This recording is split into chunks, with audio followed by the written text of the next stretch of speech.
Hello everyone, एक बार फिर से आप सभी का लखनऊ नमा अकेडमी पर स्वागत है। तो आज हमारा टॉपिक है अर्ली टर्कीज इन्वेजन।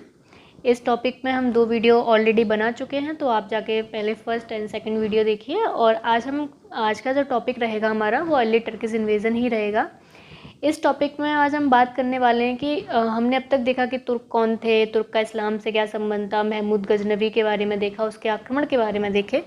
अब हम देखेंगे कि महमूद के जो आक्रमण थे गजनवी के, उसके आक्रमण का उद्देश्य क्या हुआ, मतलब क्या रहा था आक्रमण करने का, और उसके प्रभाव क्या पड़े भारत पर, या मतलब उसके जो आक्रमण थे उसका क्या प्रभाव रहा। बेसिकली महमूद गजनवी की अपने आप में महमूद गजनवी की क्या उपलब्धि थी, तो वो ज़्यादा इम्पोर्टेंट नहीं है, बस आप इसमें उद्देश्य और प्रभाव पर ध्यान दीजिएगा। थोड़ा सा ये ज़रूरी है हमारा दिल्ली सल्तनत को समझने के लिए। तो जैसे कि आप इसमें देख पा रहे हैं कि महमूद गजनवी के आक्रमणों को लेके जैसे कि इतिहास एक कहानी के रूप में भी चलता है कि लोग अपने आप इतिहास के बारे में बात करते हैं कि वो धर्म का प्रचार कर रहा था या अपने धर्म को बढ़ावा दे रहा था या धर्म युद्ध किया उसने आक्रमणों के माध्यम से। तो ऐसा कुछ नहीं था, ये सत्य नहीं है। तो महमूद गजनवी के आक्रमण का जो उद्देश्य था, या महमूद गजनवी जो था वो वास्तव में एक मूर्ति भंजक आक्रमणकारी था, इससे ज़्यादा वो कुछ नहीं था। और उसके आक्रमणों का एकमात्र उद्देश्य था धन प्राप्त करना। वो थोड़ा सा लालची और लोभी टाइप का व्यक्ति था, और वो इन आक्रमणों के द्वारा सिर्फ और सिर्फ जो है धन प्राप्त करना चाहता था। तो उसके आक्रमणों का उद्देश्य धन प्राप्ति था, जिससे वो मध्य एशिया में एक विशाल साम्राज्य स्थापित कर सके। तो ये जो था वो महमूद गजनवी के आक्रमण का उद्देश्य रहा।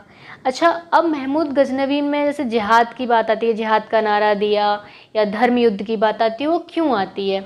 तो ये बात हमारे लिए ज़रूरी हो जाता है जानना, क्योंकि महमूद गजनवी को जो सैनिक अभियान थे उनके लिए सेना की ज़रूरत तो थी। तो अपने साथ मुस्लिम जगत से लोगों को जोड़ने के लिए उसने एक तरीके से जिहाद का प्रयोग किया।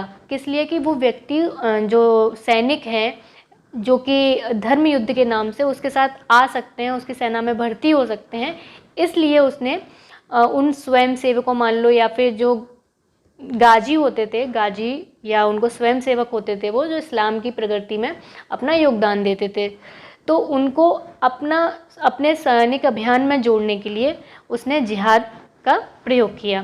तो जैसा कि ये लिखा हुआ है इसमें कि महमूद गजनवी भलीभांति जानता कि काफिरों के विरुद्ध जिहाद का आह्वान करके वो समस्त मुस्लिम जगत में गाजियों का सहयोग प्राप्त कर सकता था। तो बस इस उद्देश्य से उसने एक तरह से धर्म युद्ध का प्रयोग किया या जिहाद का प्रयोग किया। अब हम आगे चलेंगे कि जो महमूद गजनवी था उसके जो भारत में जो मंदिर पे आक्रमण किया, तो उससे उसके 2 उद्देश्यों की पूर्ति हुई। एक तो उसे संपत्ति तो मिली गई जो उसका उद्देश्य था धन प्राप्त करना, दूसरा यहाँ उसको मूर्ति भंजक के रूप में मध्य एशिया में एक यश भी प्राप्त हुआ, जिसको आगे चल के धर्म युद्ध से या फिर इस्लाम के बढ़ाने से भी जोड़ा गया है।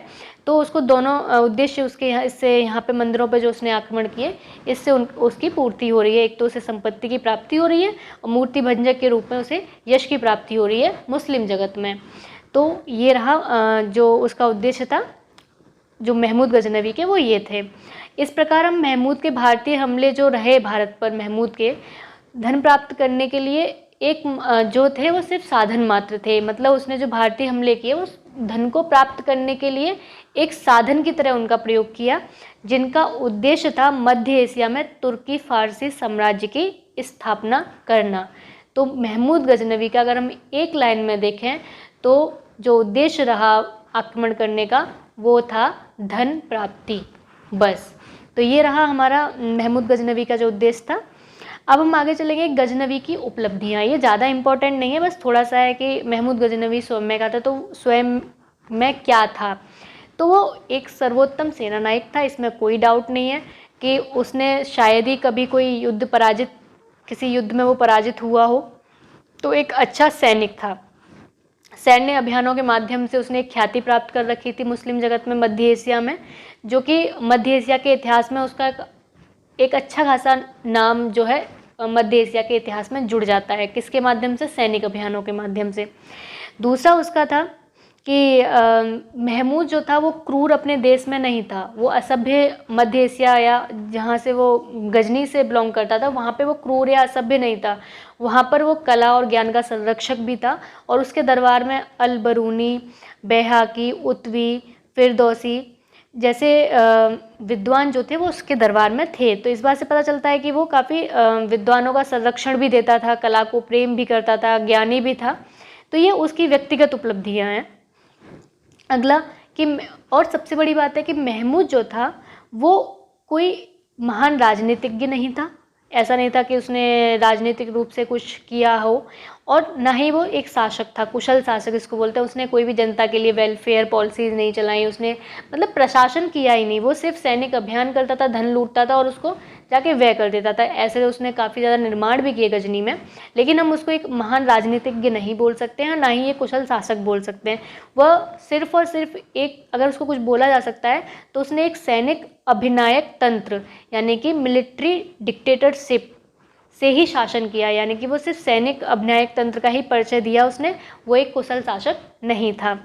और उसने जनता में कोई भी जनता को कोई भी नागरिक स्वतंत्रता नहीं दी थी। तो अब आगे महमूद जो था उसका जो उत्तराधिकारी जो भी उसने अपने जीवन में अर्जित किया था, धन संपत्ति जो भी, उसके उत्तराधिकारियों ने सब बर्बाद कर दी, क्योंकि वो काफ़ी दुर्बल थे और योग्य नहीं थे महमूद के जितना। तो महमूद गजनवी का उत्तराधिकारी मसूद हुआ है, उसके बारे में ज़्यादा हम लोग जानने की ज़रूरत नहीं है। तो जो भी सुबुक्तगीन और महमूद ने अर्जित किया उसको उसके दुर्बल जो उत्तराधिकारी हुए उन्होंने समाप्त कर दिया एक तरीके से।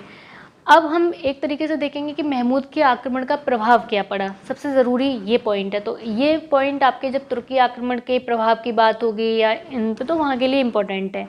तो इसमें आप देखेंगे कि उसके 4-5 जो मेन प्रभाव रहे वो ये था कि उसने जो उसके जो आक्रमण रहे उनसे मुस्लिम राज्य की स्थापना के लिए एक मार्ग प्रशस्त हो गया, यानी कि एक मार्ग निर्धारित कर दिया कि मुस्लिम उसके आक्रमण के बाद ही भारत में मुस्लिम जो है राज्य की स्थापना हो सके, या उसके लिए एक मार्ग तैयार हो गया।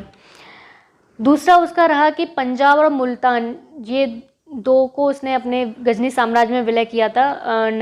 जो 1021 और 22 के आसपास की बात है। पंजाब और मुल्तान की जो विजय थी उसने भारतीय राजनीतिक स्थिति में बड़ा परिवर्तन किया। इससे क्या हुआ कि अब इन क्षेत्रों पर महमूद गजनवी से जब तुर्क वहाँ स्थापित हो गए तब से लेकर यहाँ पे तुर्कों का जो है स्थायी अधिकार हो गया। तो दूसरा जो था प्रभाव ये रहा कि पंजाब और मुल्तान जो उत्तर पश्चिमी भारत है, वहाँ का जो क्षेत्र है, वहाँ पर एक तरीके से तुर्की जो थे उनका स्थायी अधिकार हो गया। तीसरा इसका प्रभाव रहा कि इन जो ये महमूद गजनवी के आक्रमण हुए उससे जो आगे आक्रमणकारी आए, जैसे मोहम्मद गौरी, सबसे मेन मोहम्मद गौरी आया, उसके लिए कार्य सुगम हो गया, क्योंकि एक बार चीज़ें हो चुकी हैं तो उसको ये कठिनाई नहीं हुई उतनी, उसके लिए रास्ता जो है सरल हो गया आक्रमण के लिए। तो इन आक्रमण से जो आगे वाले आक्रमणकारी हुए उनके लिए काफ़ी कार्य सुगम हो गया या सरल हो गया।